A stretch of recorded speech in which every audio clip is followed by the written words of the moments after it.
Русский? Советский.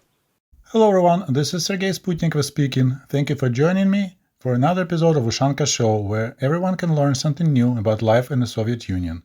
Здравствуйте, дорогие товарищи! В эфире программа Ushanka Show.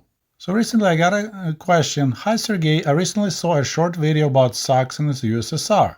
They were talking about this elaborate way people wrapped fabric around their feet instead of wearing socks, particularly in army boots. Could you cover this topic? Yes, I could. We're gonna cover this topic today. Actually, there was another question on the same topic. Did Soviet Russians have socks? I once saw a video, Cold War time, of soldiers wrapping their feet in place of socks. Was this propaganda or just military dress? No, my friend, it was not a propaganda. As you see in this photo, there's a young cadets. They have a K on their shoulder patches, learning how to wrap their feet before putting inside of the boot. So that was a normal occurrence in the Soviet army as well as the Russian army till 2013. So let's start, as we often do, from a short lesson of Russian language. Урок русского языка. Portyanka. Portyanka. So that's the word for a piece of fabric that you wrap your foot before inserting it into the boot. Portyanka. But of course, unless you're John Silver, you need two of those, so we mostly use that in a plural form. Portyanki. Portyanki. There's also another word similar to portyanki, anuchi. Anuchi, and that's exactly the same word that's being used in Ukrainian language, onuchi. So that's a synonym of portyanki, onuchi. And the main challenge with portyanki, and I'm talking from personal experience, is to know how to properly wrap your foot before inserting into the boot. So there are several ways, several techniques how to do the foot wrapping, and we will try to have a practical lesson in the end of this video. So what is portyanka? It's a piece of fabric approximately 35 by 90 centimeters or 14 inches by 36 inches. And I just measured, it's about the standard size of the pillowcase. Like modern days prolonged American pillowcase, it's about that dimension, 14 inches by 36 inches. Some people believe that origins of portyanki, and actually anuchi is more like old-fashioned word.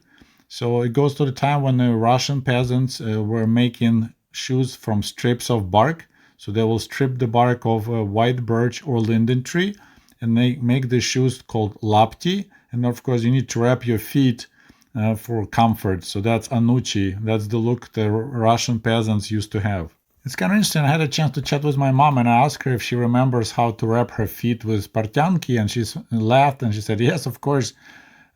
She did it all her life while she lived in the village. Her mom taught her.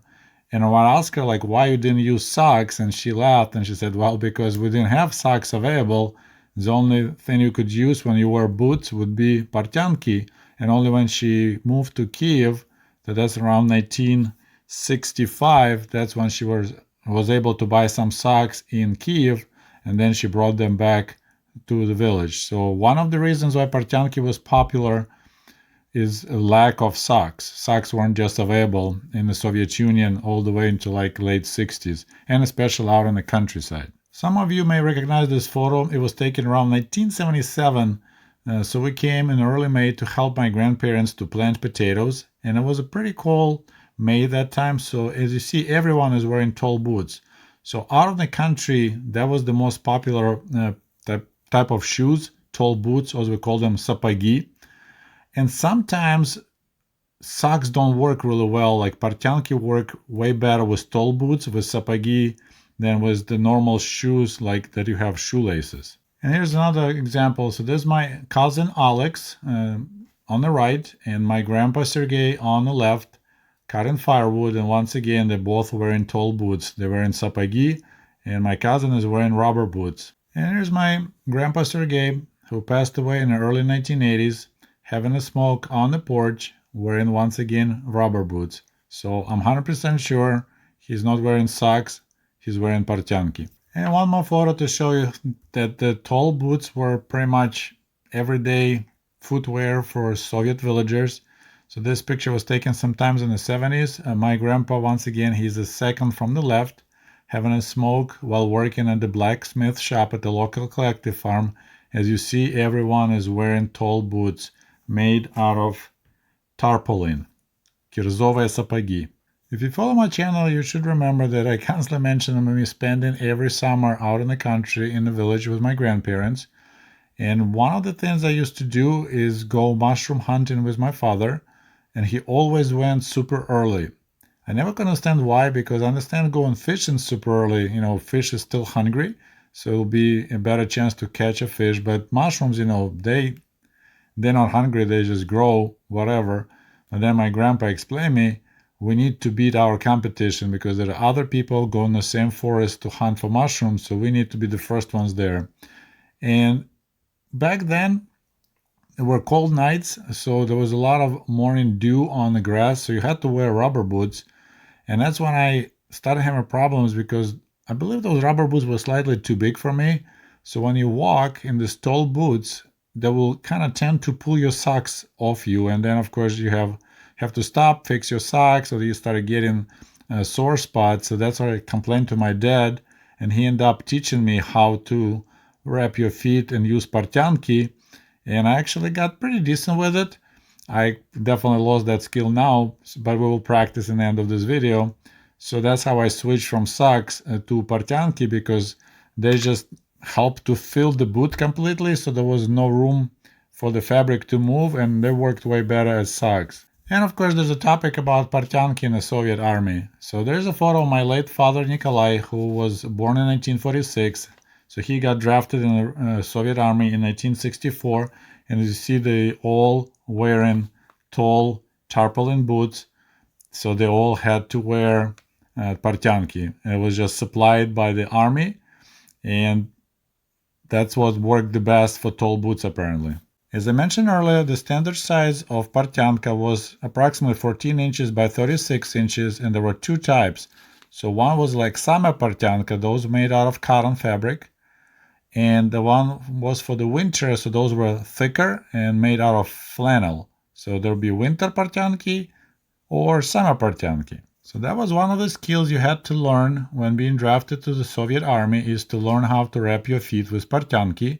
And of course, most villagers probably would have no problem with that. Like my father, he grew up wearing tall boots, sapagi and Portyanki, but city boys who had access to socks and normal shoes probably struggle for a while till they figure out how to do it. Fun fact, so a Soviet soldier was required to wrap both his feet with Portyanki and got his boots on under 20 seconds. And some people claim that if you really get good at it, you can do it under 10 seconds. What I find quite astonishing that even after the collapse of the Soviet Union, the Russian army still used Portyanki all the way till 2013. When they had a military reform, they switched to normal style boots with shoelaces, so-called berцы, and that's when it was ordered to drop Portyanki and start issuing normal socks. And I'm not sure when the Ukrainian army switched from Portyanki to the normal socks, but I just asked my brother, who currently serves in the Ukrainian army fighting the Russian aggression, and he said that everyone is using socks right now. He doesn't know anyone who's still using Portyanki. And of course, just like socks, Portyanki can get wet, and this topic found its way all the way to the Soviet art. So as you see this picture, it's a Soviet soldier taking a break from digging a deep trench, and he removed his shoes, removed his Portyanki, and he hung them on his shovel to get him dry. And I'm not 100% positive if this photo shows similar process of drying up Portyanki, or maybe that's how they have them ready. Some people come up with the ways. If you pack Portyanka properly in the boot, all you need to do is just kind of jam your feet in it and then just wrap the top and you're ready to go. And of course, Portyanki are still available to purchase in Russia. Like here's the Graf Suvorov brand called Portyanki Premium. Comes in a metal can, and on the top is his famous saying, "Тяжело в учении, легко в бою." It's hard in training, but easy in real fight.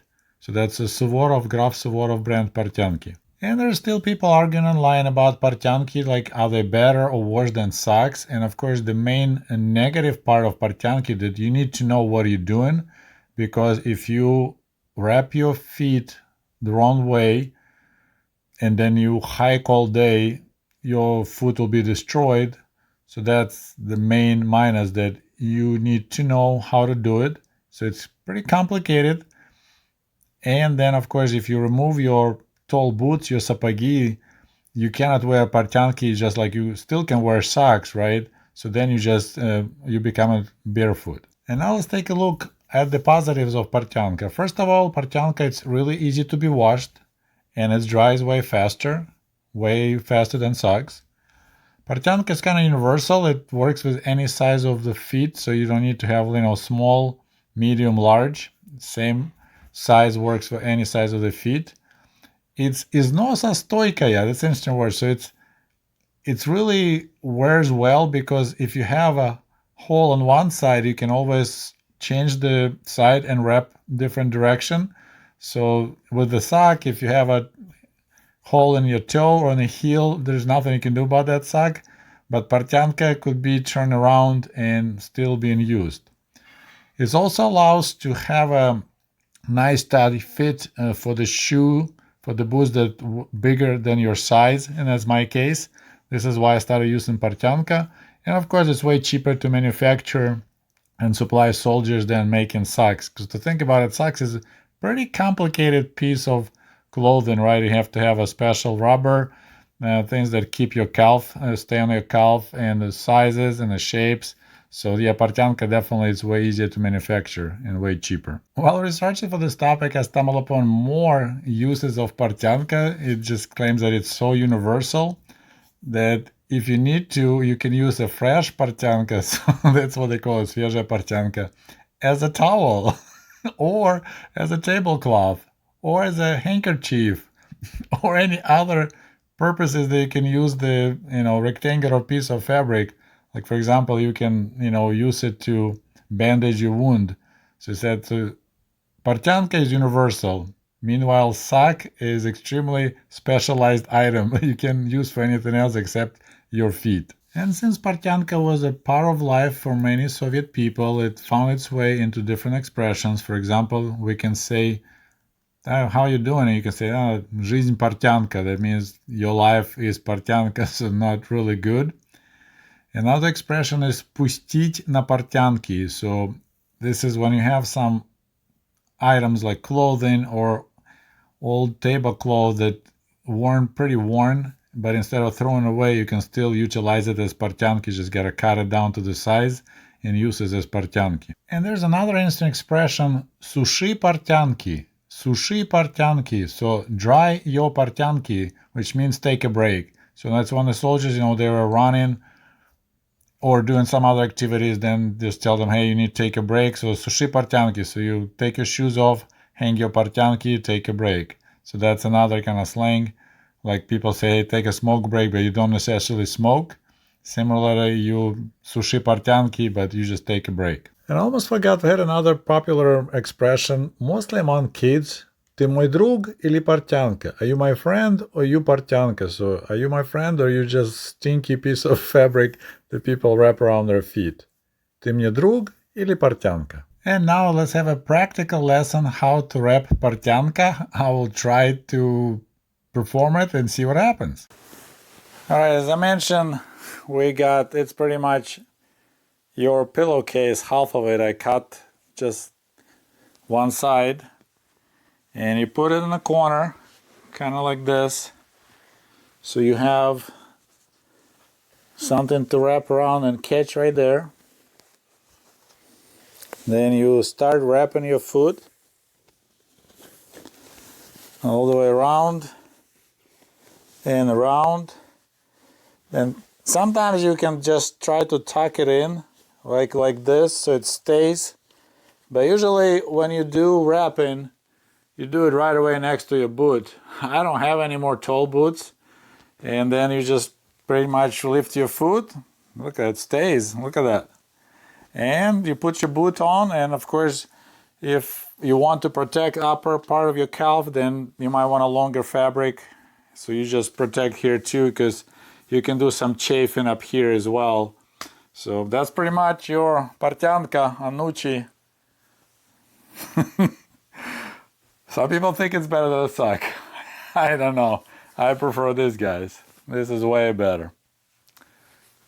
Okay, my friends, I hope you enjoyed this video about Portyanki, and I hope you found it informative. And if you like it, don't forget to like this video, maybe share with your friends, and we'll talk to you soon. До побачення. Goodbye.